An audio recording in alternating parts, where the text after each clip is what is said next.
ఈరోజు మనం పరిశుద్ధాత్మ సహాయంతో ఒక చాలా ప్రాముఖ్యమైన విషయం గురించి మాట్లాడుకుందాం.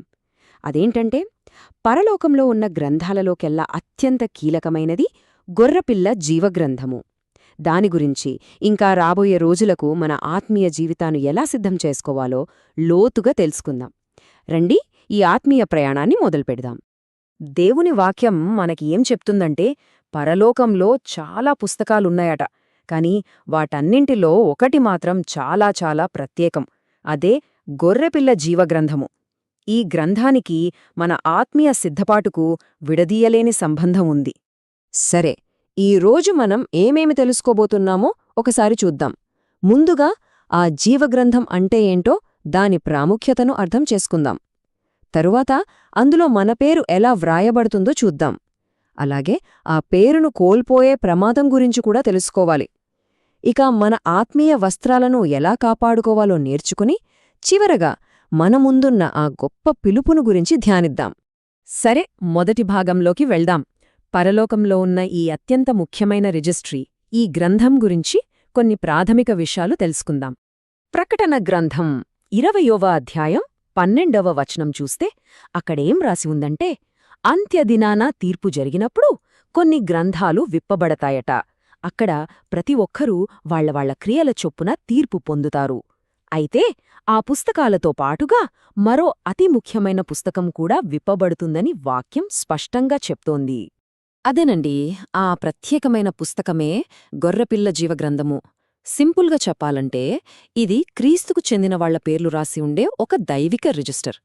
ఎవరి పేరైతే ఇందులో ఉంటుందో వాళ్లు మాత్రమే నూతన యెరూషలేములోకి ప్రవేశిస్తారు, ఆ నిత్యాగ్ని గుండం నుండి తప్పించబడతారు. ఆలోచించండి, ఇది మన రక్షణకు, దేవుని రాజ్యంలో మన ప్రవేశానికి ఫైనల్ టికెట్ లాంటిది. మరి అంత ప్రాముఖ్యమైన ఈ పుస్తకంలో మన పేరు ఎలా రాయించుకోవాలి, దాని మార్గమేంటి, దేవుని వాక్యం మనకేం చూపిస్తుందో ఇప్పుడు స్టెప్ బై స్టెప్ స్పష్టంగా చూద్దాం.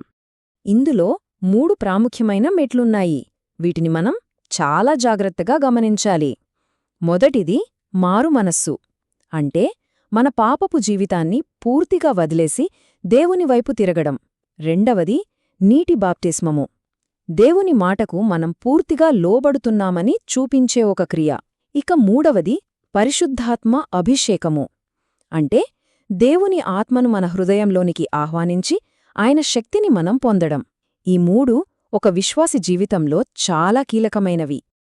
చూశారు కదా, ఈ 3 ఎంత ముఖ్యమో. మారుమనస్సు, బాప్తిస్మం, పరిశుద్ధాత్మ అభిషేకం. ఈ 3 ఆత్మీయ క్రియల ద్వారానే ఒక వ్యక్తి క్రీస్తుకు వధువుగా మారుతాడు, సియోన్లో తన స్థానాన్ని పదిలపరుచుకుంటాడు. సో జీవగ్రంథంలో ఒకరి పేరు వ్రాయబడటానికి ఇవే దేవుడు మనకు చూపించిన స్పష్టమైన మార్గాలు. అయితే ఇక్కడే మనం ఒక చాలా గంభీరమైన హెచ్చరికను గమనించాలి. జీవగ్రంథంలో మన పేరు రాయడంతోనే అంతా అయిపోయినట్టు కాదు, ఒక పెద్ద ప్రమాదం కూడా పొంచి ఉంది. అవును, మీరు విన్నది నిజమే. ఆ పుస్తకంలో రాసిన పేరు తుడిచివేయబడే ప్రమాదముంది. పాపానికి మన జీవితంలో చోటిచ్చినా లేదా జయించు జీవితం జీవించడంలో ఫెయిలైనా ఒక విశ్వాసి పేరు తుడిచివేయబడే ప్రమాదంలో పడుతుంది. అందుకే ప్రకటనా గ్రంథం 3వ అధ్యాయం 5వ వచనంలో ప్రభు స్పష్టంగా చెప్పారు, జయించువాడు జీవగ్రంథములో నుండి అతని పేరు ఎంతమాత్రమునూ తుడిచిపెట్టను అని. అంటే మనం జయించాలి. అయితే శిలువ మీద ఉన్న దొంగ కథ గుర్తుందా? లూకాసు వార్త 23వ అధ్యాయం 43వ వచనంలో యేసు ఆ దొంగతో, నేడు నీవు నాతో కూడా పరదైసులో ఉందువు అన్నారు. ఇది దేవుని అసాధారణమైన కృపకు ఒక అద్భుతమైన ఉదాహరణ. ఎందుకంటే అతను పశ్చాత్తాపం పొందిన వెంటనే చనిపోయాడు. అతని పేరు గ్రంథంలో రాయబడిన తర్వాత మళ్లీ పాపం చేసి దాన్ని తుడిచివేసుకునే సమయంగానీ అవకాశంగానీ అతనికి రాలేదు. ఇది నిజంగా ఒక స్పెషల్ కేస్. ఇప్పుడు మన ఆత్మీయ స్థితిని అర్థం చేసుకోవడానికి వాక్యం మనకొక అద్భుతమైన ఉపమానం చూపిస్తుంది. అదే ఆత్మీయ వస్త్రాలు. ఇది మన సిద్ధపాటుకో అద్దం పట్టే ఒక శక్తివంతమైన రూపకం. మీకు మత్తయి సువార్త 22వ అధ్యాయంలోని పెండ్లి వస్త్రం ఉపమానం గుర్తుండే ఉంటుంది. పెండ్లి విందుకు పిలిచారు, కాని ఒకతను సరైన బట్టల్లేకుండా వచ్చాడు. ఏమైంది?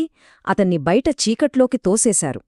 ఈ ఉపమానం మనకిచ్చే హెచ్చరికేంటంటే దేవుని రాజ్యంలో ప్రవేశించడానికి సరైన ఆత్మీయ వస్త్రధారణ అంటే సిద్ధపాటు తప్పనిసరి. మరి ఆ వస్త్రాలేంటి? యెషయా గ్రంథం 61వ అధ్యాయం 10వ వచనం ప్రకారం విశ్వాసులకు 3 ప్రాముఖ్యమైన ఆత్మీయ వస్త్రాలు ఉంటాయి.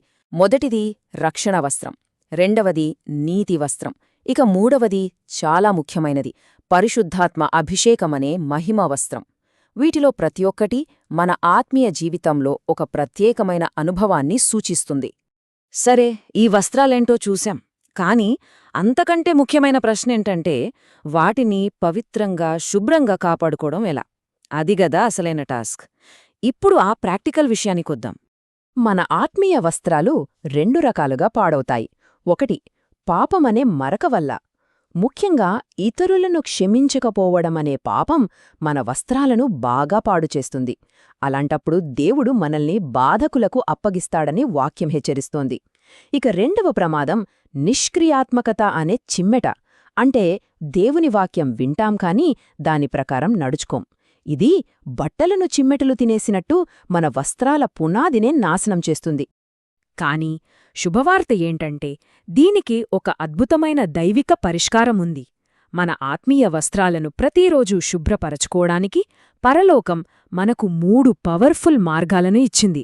అవి యేసుక్రీస్తు యొక్క ప్రశస్తమైన రక్తం, పరిశుద్ధాత్మ అభిషేకం మరియు జీవముగల దేవుని వాక్యం. వీటి ద్వారా మనం ప్రతిరోజూ మనల్ని మనం శుద్ధి చేసుకోవచ్చు. ఇక మనం చివరి చాలా ముఖ్యమైన విభాగానికి వచ్చేశాం. సిద్ధపడినవారికి, పడనివారికి ఏం జరగబోతోంది? భవిష్యత్తు గురించి ప్రవచనాలు ఏం చెప్తున్నాయి? అంతిమ నిరీక్షణ ఏంటి? ఇప్పుడు చూద్దాం.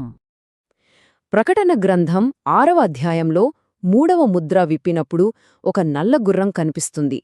ఇది 3వ ప్రపంచ యుద్ధం తర్వాత రాబోయే ఒక భయంకరమైన కరువు కయామం.